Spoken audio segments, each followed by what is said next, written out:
तो चीन जो है पाकिस्तान से इस समय बहुत ज़्यादा नाराज़ है। उसका मानना है कि पाकिस्तान ने सीज़ फायर के लिए हाँ करके बहुत बड़ी गलती की है, मुझे धोखा दिया है। तो चीन चाहता था ये युद्ध चलता रहे। भारत को चीन की ये रणनीति समझ में आ रही थी।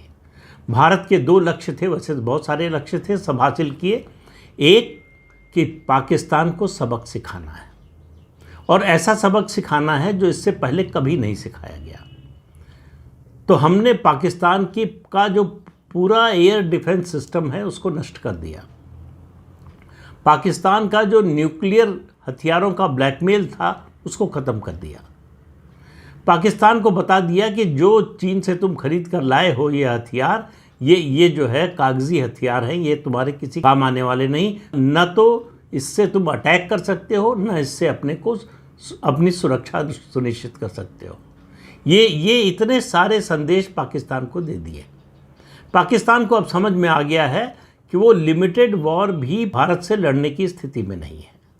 उसको समझ में आ गया है कि भारत की एयरफोर्स का और नेवी का, बार बार कह रहा हूँ, नेवी का तो अभी काम शुरू ही नहीं हुआ है।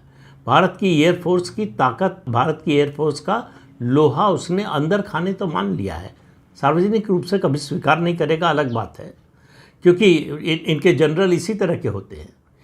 के नियाजी आपको याद होंगे, जिन्होंने सरेंडर डॉक्यूमेंट पर हस्ताक्षर किया था 1971 में। 1971 में बांग्लादेश युद्ध के समय 16 दिसंबर 1971 को आत्मसमर्पण किया था के नियाजी के नेतृत्व में पाकिस्तान की 93,000 सैनिकों ने। और 15 दिसंबर को नियाजी बोल रहा था कि हम जीत रहे हैं युद्ध। तो ऐसे इनके जनरल हैं, इनकी बातों पर भरोसा करने की ज़रूरत नहीं है। आज भी पाकिस्तान ये प्रोपेगेंडा चला रहा है कि उसकी जीत हुई है, भारत का बड़ा नुकसान किया है, और उसके प्रोपेगेंडा को हवा दे रहा है, बढ़ावा दे रहा है चीन। तो भारत सरकार ने आज ये काम किया है। चीन का जो मुखपत्र कहा जाता है ग्लोबल टाइम्स, वो जो बोलता है आप समझिए चीन की सरकार बोल रही है, उसकी वेबसाइट को जो है वो ब्लॉक कर दिया है। ये जो प्रोपेगेंडा है नहीं चलेगा। लेकिन इतना ही नहीं, चीन इतनी आसानी से हार मानने वाला नहीं है, क्योंकि उसको मालूम है कि अगर ये बड़ी कंपनियां यहाँ से निकल कर गई और भारत चली गई तो उसके लिए भारत बहुत बड़ा खतरा बन जाएगा। तो चीन ने पहला काम क्या किया कि अरुणाचल प्रदेश के कुछ हिस्सों को नया नाम दे दिया।